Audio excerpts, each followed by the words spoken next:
हाँ जी बच्चे, आज हम अपना 10th क्लास का लाइट चैप्टर है उसको डिस्कस करते हैं जी।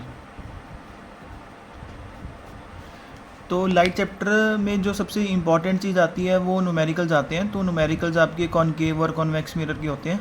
तो सबसे पहले हम कॉनकेव मिरर के कितने केसेस होते हैं वो सारे डिस्कस करते हैं कि कैसे उसमें रे ऑफ लाइट पास करती है, क्या क्या बनते हैं, उसकी इमेज का साइज़ क्या होता है, वो सारा कुछ एक बार देखते हैं। तो सबसे पहला केस आता है जी हमारे पास कि जब हमारा ऑब्जेक्ट कहाँ पे पड़ा है, इन्फिनिटी पे पड़ा है। तो देखो बच्चे, आपने ध्यान में रखना है कि अगर आपका बाहर वाला पार्ट पॉलिश होता है, मिरर का बाहर वाला पार्ट पॉलिश होगा, तो उसको हम क्या बोलते हैं, कॉनकेव मिरर बोलते हैं। जो सफ़ियर होता है हमारा, क्योंकि आपको पता है ये चीज़ बनी कहाँ से है, ये बनी कहाँ से है, आपकी बेसिकली एक सफ़ियर से मिलके बनी हुई है ना, ऐसे सफ़ियर से मिलके बनी हुई है। ये सफ़ियर का सेंटर, सफ़ियर का अगर आपने इतना पार्ट कट कर दिया, कट करने के बाद ये चीज़ बनी। अगर आपने इसका बाहर वाला पार्ट पॉलिश कर दिया तो वो क्या बन गया, कौन सा मिरर बन गया, कॉनकेव मिरर बन गया। तो ये इसका सेंटर था, तो ऑब्वियसली बात है इसका भी क्या होगा, यही सेंटर होगा। और मिरर का जो सेंटर होता है उसको क्या बोलते हैं हम, पोल। और जो लाइन सी और पी में से पास करती है, कहने का मतलब कि जो line centre of curvature and pole में से पास करती है उसको क्या बोलते हैं हम, प्रिंसिपल एक्सिस बोलते हैं। तो हम यहाँ पे क्या कर रहे हैं, हम देख रहे हैं कि ऑब्जेक्ट जब हमारा इन्फिनिटी पे पड़ा है, तो जब इन्फिनिटी पे पड़ा होता है कोई भी ऑब्जेक्ट, तो वहाँ से रेज हमेशा कैसी आती है, पैरेलल आती हैं। तो पैरेलल रेज जब भी आएंगी तो सी और पी के बीच में बिल्कुल बच्चे के सेंटर में क्या होता है, फोकस होता है। ठीक है, फोकस होता है। तो अगर कोई भी रे ऑफ लाइट पैरेलल आ रही है तो पैरेलल आने के बाद हमेशा वो कहाँ से पास करती है, फोकस में से पास करती है। ठीक है, ऐसी हम यहाँ पे बनाएंगे कि इन्फिनिटी से हमारी रे ऑफ लाइट आ रही है, आने के बाद ये कहाँ पे मीट करेगी, कहाँ से पास करेगी, फोकस में से पास करेगी। तो आपने देखा कि अगर कोई ऑब्जेक्ट हमारा इन्फिनिटी पे पड़ा है, इन्फिनिटी से रेज हमेशा कैसी आती हैं, पैरेलल रेज आती हैं। आने के बाद कॉनकेव मिरर पे स्ट्राइक करने के बाद कहाँ पे मीट करेंगी, फोकस पे मीट करती हैं। क्योंकि ये फोकस पे मीट कर रही है तो यहाँ पे देखो रेज एक्चुअली मीट कर रही हैं, तो ये इमेज कैसी बनाएंगी, ये रियल बनाएंगी, इन्वर्टेड बनाएंगी, इन्वर्टेड बनाएंगी और हाईली डिमिनिश होगी image, highly diminish. Highly diminish का मतलब क्या हो गया, हाईली डिमिनिश मतलब बहुत ज़्यादा छोटी बनेगी। ठीक है, रियल होगी क्योंकि रेज को एक्चुअली मीट कर रही है। यहाँ पे इन्वर्टेड है जी, इन्वर्टेड मतलब उल्टी बनेगी और हाईली डिमिनिश होगी। ये तो था हमारा फर्स्ट केस, जब ऑब्जेक्ट हमारा इन्फिनिटी पे पड़ा होता है। सेकंड केस आता है हमारे पास, जब आपका ऑब्जेक्ट कहाँ पड़ा होता है जी, बियॉन्ड सी। तो पहले तो मैं सेम वही चीज़ प्रिंसिपल एक्सिस बना लेता हूँ इसका। यहाँ पे ये मेरा प्रिंसिपल एक्सिस बन गया, इसको मैंने सी नाम दे दिया, ये मेरा एफ हो गया और ये मेरा पॉइंट क्या हो गया, मेरा पी। तो अगर ऑब्जेक्ट बियॉन्ड सी पड़ा, देखो बियॉन्ड सी की बात कर रहा हूँ मैं यहाँ पे, बियॉन्ड सी। ठीक है, बियॉन्ड सी पड़ा है, तो सबसे पहले तो आपको पता होना चाहिए कि अगर यहाँ से देखो रे ऑफ लाइट सीधी जाएगी, अगर कोई भी ray of light principal axis के पैरेलल जाती है after striking on a surface mirror, तो ये किस में से पास करती है, फोकस में से पास करेगी। ठीक है, फोकस में से पास करेगी। और दूसरी रे ऑफ लाइट आपने किस में से पास करवानी है, सी में से। तो अगर कोई रे ऑफ लाइट सी में से जाएगी, अगर कोई रे ऑफ लाइट सी में से जाएगी तो अपने पाथ को क्या करेगी, रिट्रेस कर लेगी। और जहाँ पे जाके ये दोनों मीट करती हैं रेज हमारी, वहाँ पे क्या बनती है, हमारी इमेज फॉर्म होती है, वहाँ पे इमेज बनती है। तो यहाँ से हमें क्या पता चला कि अगर कोई ऑब्जेक्ट बियॉन्ड सी पड़ा है तो उसकी इमेज कहाँ पे बनती है, बिटवीन सी एंड एफ बनती है। और वो होती कैसे है, क्योंकि कॉनकेव मिरर हमारा, कॉनकेव मिरर हमेशा कैसी इमेज बनाता है, रियल बनाता है, इन्वर्टेड बनाता है। और यहाँ भी इमेज कैसी बन रही है, डिमिनिश बन रही है। देखो ऑब्जेक्ट का साइज इतना बड़ा दिख रहा होगा आपको, इमेज छोटी सी दिख रही है, तो यहाँ भी इमेज कैसी बनेगी आपकी, डिमिनिश बनेगी। तो यहाँ पे बनेगी डिमिनिश्ड। ठीक है जी, अब हम नेक्स्ट आगे चलते हैं, हमारा जो थर्ड आता है। तो थर्ड केस में क्या करते हैं, अगेन हम अपना एक डायग्राम बनाते हैं यहाँ पे। तो यहाँ पे एक प्रिंसिपल एक्सिस ड्रॉ करेंगे, प्रिंसिपल एक्सिस में अगेन यहाँ पे सी लिखेंगे, यहाँ पे एफ लिखेंगे और यहाँ पे क्या आएगा आपका पी। तो अब ऑब्जेक्ट कहाँ पे पड़ा आपका, अब ऑब्जेक्ट पड़ा आपका सी पे। तो आपने याद रखना है कि इसका आप कह लो इम्पॉर्टेंट केस है कॉनकेव मिरर का, कि जब आपका ऑब्जेक्ट सी पे पड़ा होता है तो इमेज भी कहाँ बनती है, उसकी सी पे ही बनती है। ठीक है, इसका थोड़ा सा स्केल से बनाना पड़ता है, तो मैं अभी रफ बना रहा हूँ। तो कुछ इसको मैं अभी पहले मैं बना देता हूँ, फिर मैं आपको समझाता हूँ ये एक्चुअल में है क्या। तो पहले ये पैरेलल जाता है, फिर ये इसमें से ऐसे पास करेगी फोकस में से, ठीक है। फिर आप इसको ऐसे समझ लो कि ये कुछ आपका यहाँ पे मीट करनी चाहिए ना, तो इसको मैं ऐसे ड्रॉ कर देता हूँ, ऐसे ऐसे, तो ये होगी आपकी ऐसे। हाँ जी, तो यहाँ पे आपने क्या ध्यान में रखना है बच्चे कि अगर आपका ऑब्जेक्ट सी पे पड़ा है तो सी पे देखो आपने पढ़ा, जैसे ऊपर भी मैंने आपको समझाया है कि अगर कोई भी रे ऑफ लाइट पैरेलल आती है प्रिंसिपल एक्सिस के, तो after reflecting from a mirror वो किस में से पास करेगी, फोकस में से पास करेगी, ठीक है। तो यहाँ पे कर रही है। और अगर कोई रे ऑफ लाइट बच्चे फोकस में से जाती है, फोकस में से जाके मिरर के ऊपर जाके स्ट्राइक करती है, तो वो क्या हो जाती है, प्रिंसिपल एक्सिस के पैरेलल हो जाती है। और जहाँ पे जाके ये दोनों रेज मीट करती हैं वहाँ पे क्या बनती है, हमारी इमेज बनती है।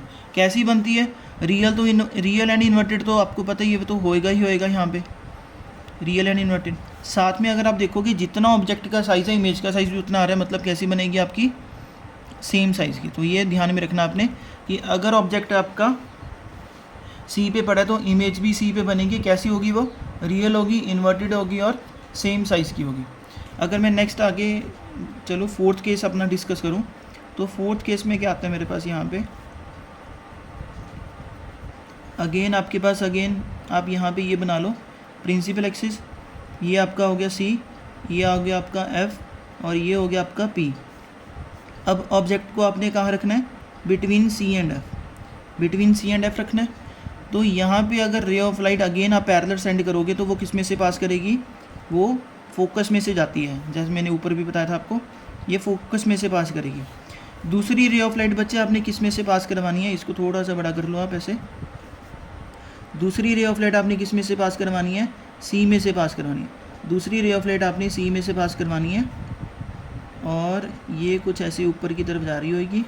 इसको थोड़ा सा ऐसे बना लो, मिरर को थोड़ा सा डायग्राम मेरा वो हो गया, स्केल से नहीं बना रहा ना अभी मैं, रफ बना रहा हूँ। तो अगर कोई रे ऑफ लाइट ऐसे जाएगी, यहाँ से ऐसे रिफ्लेक्ट करेगी तो सी पे जाके मीट करेगी, तो यहाँ पे क्या बनेगी, इसकी इमेज बनेगी, यहाँ पे बनेगी इसकी इमेज, ठीक है। तो अगर एक आपने बनाना है कि अगर कोई पैरेलल रे ऑफ लाइट जा रही है फोकस में से जाएगी, अगर कोई सी में से जाती है तो सी में से ही रिफ्लेक्ट बैक कर जाती है अपने पाथ को, ठीक है। तो जहाँ पे दोनों जाके मीट करेंगी वहाँ पे क्या बनेगी, आपकी इमेज फॉर्म होएगी। तो यहाँ पे कैसी इमेज फॉर्म हो रही है, यहाँ पे रियल बन रही है, इन्वर्टेड बन रही है और कैसी बन रही है, मैग्नीफाइड बन रही है जी, मैग्नीफाइड, मैग्नीफाइड, ठीक है। आपको पता भी चल रहा होगा कि मैग्नीफाइड, ये देखो ऑब्जेक्ट का साइज़ इतना था आपका, इमेज का साइज़ इतना हो रहा है, तो मतलब ये मैग्नीफाइड वाला केस बन रहा है हमारा, ठीक है। इसके बाद हम नेक्स्ट अपना फिफ्थ केस बनाते हैं जी। तो फिफ्थ केस में क्या आता है हमारे पास, फिफ्थ केस में आता है हमारे पास कि अगर अगेन मैं यहाँ पे एक मिरर बनाता हूँ, यहाँ पे हमने बनाया प्रिंसिपल एक्सिस अपना, तो ये हो गया आपका सी, ये हो गया आपका एफ और ये हो गया आपका पी। अब ऑब्जेक्ट कहाँ पड़ा है बच्चे, ऑब्जेक्ट पड़ा है फोकस पे। अगर ऑब्जेक्ट फोकस पे पड़ा होता है तो यहाँ से रे ऑफ लाइट ऐसे पैरेलल जाएगी, पैरेलल जाने के बाद किस में से पास करेगी, वो फोकस में से पास करती है, जैसे मैंने आपको पहले भी बताया, ठीक है। अगर कोई रे ऑफ लाइट सी में से जा रही है तो अपने पाथ को रिट्रेस बैक करती है, अपने पाथ को रिट्रेस बैक करती है, ठीक है। तो ये रेज कहीं ना कहीं जाके मतलब मिलेंगी, बट इन्फिनिटी पे जाके मिलेंगी, और जहाँ पे मिलेगी वहाँ पे क्या करेंगी, इमेज बनाएंगी। तो यहाँ पे इमेज कहाँ बनती है, इन्फिनिटी पे बनती है। कैसी बनती है वो रियल होती है, इन्वर्टेड होती है और हाईली मैग्नीफाइड होती है, क्योंकि बहुत बड़ी बनती है इन्फिनिटी पे, तो हाईली मैग्नीफाइड होती है, ठीक है। तो ये चीज़ ध्यान में रखनी है हमने, हाईली मैग्नीफाइड होती है हमारी। उसके बाद अगर मैं अपना लास्ट केस यानी कि सिक्स्थ केस की बात करूं, तो सिक्स्थ केस में क्या आता है मेरे पास यहाँ पे कि हमने अगेन यहाँ पे एक प्रिंसिपल एक्सिस ड्रॉ करा, ये मेरा सी हो गया, ये मेरा एफ हो गया और ये मेरा पी हो गया। अब ऑब्जेक्ट कहाँ पड़ा है बच्चे, बिटवीन एफ एंड पी पड़ा है। अगर ऑब्जेक्ट एफ और पी के बीच में होता है तो ऐसे कोई रे ऑफ लाइट इसमें जा रही है पैरेलल, पैरेलल जाने के बाद किस में से पास करेगी, अगेन फोकस में से पास करेगी। दूसरी रे ऑफ लाइट को आपने किस में से पास करवाना है, सी में से पास करवाना है, ऐसे, ठीक है। अपने पाथ को रिट्रेस बैक करती है ये। तो सी में से पास करवाना है। अब यहाँ भी ये रेस मीट नहीं करेंगे, तो इसको मीट करवाने के आपको क्या करना पड़ेगा, इसको बैकवर्ड एक्सटेंड करना पड़ेगा, बैकवर्ड एक्सटेंड। तो जहाँ पे जाके ये बैकवर्ड एक्सटेंड करके जहाँ पे मीट करेंगे वहाँ पे क्या बनाएंगे, ये इमेज बनाएंगे। तो इमेज यहाँ पे क्या होती है, आपकी मिरर की बैक साइड पे बन रही है। जब भी इमेज आपकी मिरर की बैक साइड पे बनती है तो इमेज कैसी होती है, वो वर्चुअल होती है, वो इरेक्ट होती है, और क्या होती है, वो मैग्नीफाइड होएगी, यहाँ पे मैग्नीफाइड बनेगी। ठीक है, तो ये चीज़ ध्यान में रखनी है आपने। ये स्पेशल केस है, पेपर में ये पूछा भी जाता है आपसे कि अगर ऑब्जेक्ट आपका फोकस एंड पोल के बीच में पड़ा है तो इमेज बिहाइंड द मिरर बनेगी। कैसी इमेज होगी, वो वर्चुअल होगी, इरेक्ट होगी और मैग्नीफाइड होगी, क्योंकि यहाँ पे रेज एक्चुअली मीट नहीं कर रही, आप इसको बैकवर्ड एक्सटेंड करके क्या कर रहे हो, मीट करवा रहे हो। तो जब भी हम बैकवर्ड एक्सटेंड करके मीट करवाते हैं तो उस केस में हमेशा इमेज कैसी बनती है, आपकी वर्चुअल एंड इरेक्ट बनती है। ठीक है, तो यहाँ पे टोटल बच्चे आपने यहाँ पे 6 केसेस यहाँ पे डिस्कस करे हमने आपके साथ। तो टोटल 6 केसेस हैं। तो आपने इस 6 केसेस को याद कैसे करने हैं, देखो एक तो आपने ये ड्रॉ करके खुद प्रैक्टिस करनी है। दूसरी चीज़, इसको याद रखने का बड़ा आसान मेथड है। जैसे आपको पता है कि अगर आपका ऑब्जेक्ट इन्फिनिटी पे पड़ा है तो उसकी इमेज कहाँ बनेगी, उसकी इमेज बनेगी फोकस पे, पहली बात। वाइस वर्सा वाले सारे केसेस हैं, अगर इन्फिनिटी पे पड़ा है ऑब्जेक्ट आपका तो इमेज बनेगी आपकी फोकस पे। और अगर आपका ऑब्जेक्ट फोकस पे पड़ा है, ये देखो, अगर ऑब्जेक्ट आपका फोकस पे पड़ा है तो इमेज कहाँ बनेगी उसकी, इन्फिनिटी पे। ठीक है, 2 केसेस हो गए हमारे। थर्ड केस देखते हैं, अगर ऑब्जेक्ट बियॉन्ड सी पड़ा है तो इमेज कहाँ बनेगी, बिटवीन सी एंड एफ। ठीक है, अगर हम बात करें कि ऑब्जेक्ट हमारा सी और एफ के बीच में पड़ा है तो उसकी इमेज कहाँ बनेगी, बियॉन्ड सी बनेगी उसकी इमेज, बियॉन्ड सी। अगर सी पे पड़ा है तो सी पे ही इमेज बन रही है हमारी, देखो अगर सी पे ऑब्जेक्ट पड़ा तो सी पे ही इमेज बनेगी। और लास्ट केस जो अभी हमने डिस्कस करा कि अगर ऑब्जेक्ट, ये तो स्पेशल केस माना जाता है इसमें, कि अगर ऑब्जेक्ट एफ और पी के बीच में पड़ा होता है तो इमेज कहाँ बनती है, बिहाइंड द मिरर बनती है। और कैसी होती है, वो वर्चुअल होती है, इरेक्ट होती है और मैग्नीफाइड होती है। ठीक है, तो ये सारे केसेस आपने बच्चे ध्यान में रखने हैं।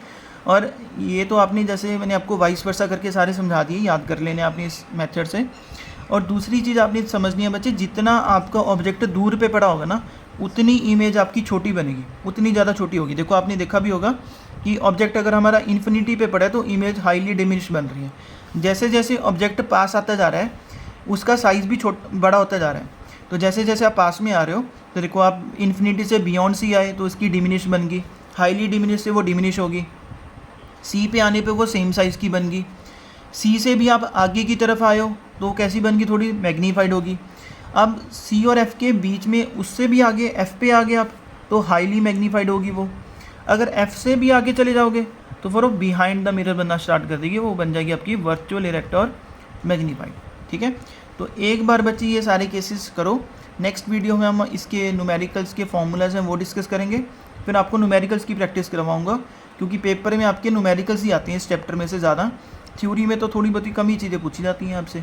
ठीक है, अगर कोई डाउट होता है आप मुझसे पूछना, ठीक है, कमेंट बॉक्स में। तो थैंक यू।